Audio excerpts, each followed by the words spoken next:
Real quick before we dive into this episode of the podcast, be sure to grab your free PDF copies of my latest books at frugal.show/free. Now on to the show. Welcome to the Frugalpreneur podcast. I am your host, Sarah St. John. This episode is what I refer to as a showcase episode where I feature a bootstrapped entrepreneur and they briefly share their tips, tricks, tactics, techniques, and tools that help them bootstrap their business and the successes and failures along the way. My hope is that each of these showcase episodes will provide at least one valuable takeaway that you could implement right away in your own bootstrap business journey. Now on to the episode. So I grew up as kind of a loser kid. I didn't have a lot of friends. I got pulled out for extra help. Kids didn't really see me as having a lot of potential, and they also didn't really want to be my friend, which was the struggle. So as I grew older and as the internet became more of the internet than it is today, I started finding my friends on the internet, on an online community on MySpace. One thing led to another, and I ended up taking a leadership position in this online community. And it was where I really felt most at home. It's where I found my best friends in life and all that kind of good stuff. I didn't think much about that high school experience till after I graduated college and I was applying for my first paid social media job. And on the application, they were like, "Hey, have you ever managed online communities before?" And lo and behold, it eventually hit me that what I did on MySpace was early social media skills long before the term social media was even really a thing. So one thing led to another. I was freelancing in social media. I was getting paid to manage social media and all that kind of good stuff until one day I was promoting my business at a BNI meeting. I was a long term guest. So that's another frugal thing that worked out that somebody needed a lot of subbing and I was there for that. And I kept saying, "Hey, you can hire me to do your social media." And nobody really was there ready to prepare to spend thousands of dollars working with me to do their social media. But one did come up to me and she said, "Hey, I don't want to pay you for social media." And I was like, but she's like, "Well, can I just pay you?" And I was like, "Okay, I'm listening." To show me how to do social media, show me how to do Instagram, show me how to update my pages and all that kind of stuff. And so I was like, "Yeah, of course I'll do that service." And I was like, "Can I do this service? Is this me?" And it hit me that like I studied education in college. I love working one-on-one. I love motivating people and I love social media. And that was the day that everything changed, where my world started going from doing social media to really guiding people on how to do it for themselves, especially if they are a well-connected, networked person, and the rest has been history, and that's been my life for the last, like, 4-ish years. So that's me, yoursocialmediasherpa.com. So the best thing here to bootstrap my business, I remember the first purchase I ever made, and I had spent $200 on a website, and that was, like, a lot of money for me at the time, and this is, like, I don't know, 8, 9 years ago. And conveniently around that time, I made wanted to make that decision. I actually won $200 gift card from some event I went to. So I was like, "Okay, why don't we cover it?" But it scared the junk out of me. But I think one of the best things is that a lot of the work that I do had no overhead.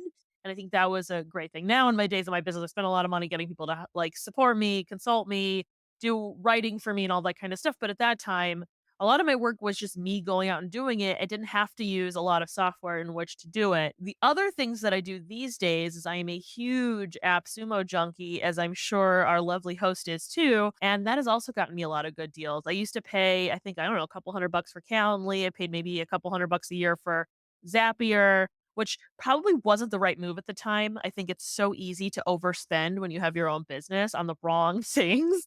And I'm learning that the hard way all the time, and I might be learning it the hard way now too, but I think every investment I've made has been worth it, even if it was a little scary at first. So, yeah, getting that money saved because I used AppSumo, what a huge deal. That was a fantastic thing. The other thing that I did that was handy is I got people to work for me on fractional things, like, instead of me having a long-term commitment with someone, I'd say, "Hey, let's do a project together. Let's edit a blog together." And getting things done in a small scale, I think eventually like help me figure out what I really needed to hire for, but also to really test my chops in terms of working with people that weren't me. So those are a few things I've done to keep an eye out. Oh, and of course, I use Profit First. That has been the biggest game changer. And I just did Mike McAllister's podcast recently. So that's the biggest one. Get that book, read it, and embrace it.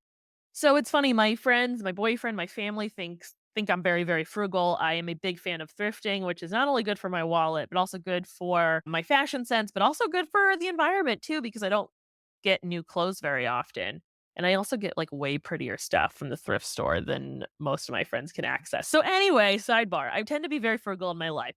But in my business, it's a little different. I think that frugality, I think, would surprise people that I actually do invest a good chunk of money back into my business all the time. And I think if people heard that I spent $500 on a consultant to help me talk slower so I could be better on podcasts, you'd be like, what? If you didn't have a business, you'd be like, "What?" People listening to this, I'm sure, have spent $500 on plenty of things in the business before. But that scared me a little bit when I did that a few years ago. So I think for me, one of the biggest failures I would say is not really paying for the help I needed sooner. I think there was a mentor of mine that I'd wanted to hire for like maybe 2 or 3 years, but I was like, "Nope, I don't wanna spend this much money." And it wasn't even that expensive.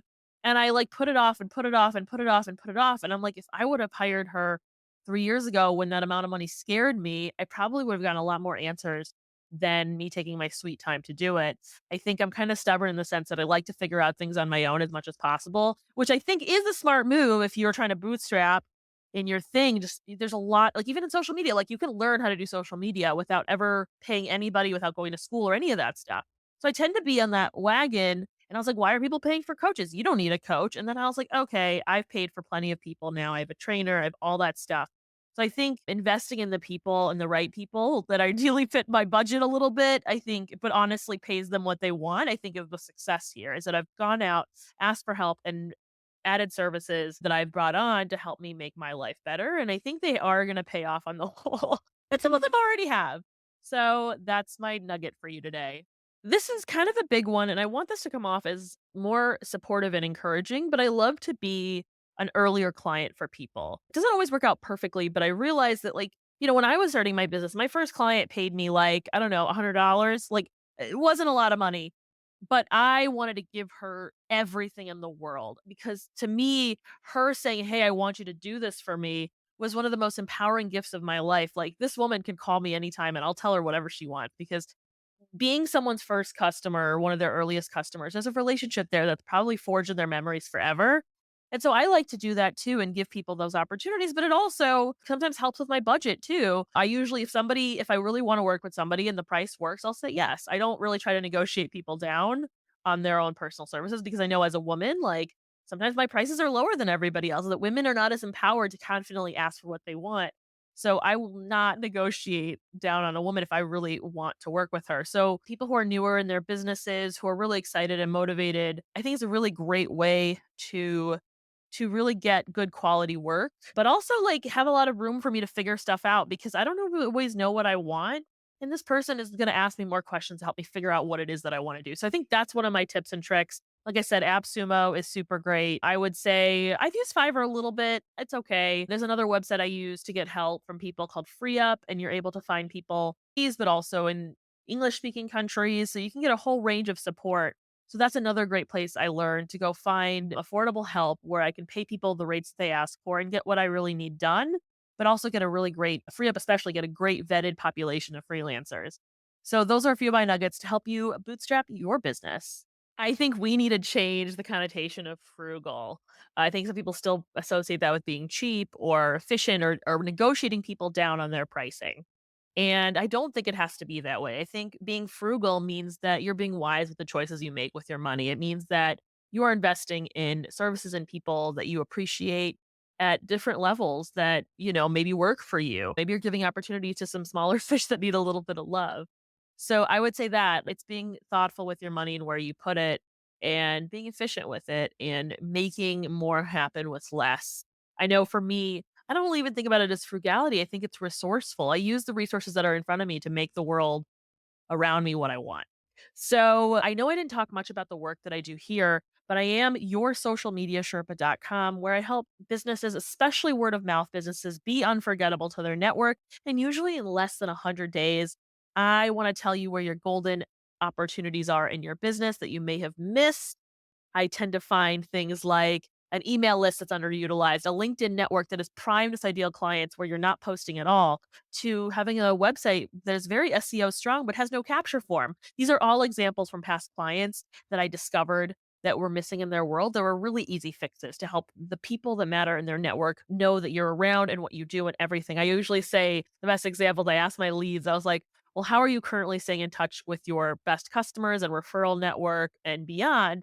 And then they kinda look at me a little bit puzzled because they're not staying in touch. So a lot of what I do is bridging what you already know about business to what you can do on the internet, and sometimes not even on the internet. Sometimes it's off the internet. And everything I teach my clients can be used from now until forever. So if you want to see my video series that tells you where your next client is coming from, go to my YouTube channel or go to yoursocialmediasherpa.com. It's all public for you to consume. And I'll see you on the web. I hope you enjoyed that episode and were able to take away a valuable nugget of information that you can implement right away in your own business. If you feel your story would be valuable for the listeners of this show, please visit frugal.show/guest. Thank you so much for listening to this episode. If you haven't already, don't forget to grab your free PDF copies of my latest books at frugal.show/free. Until next time.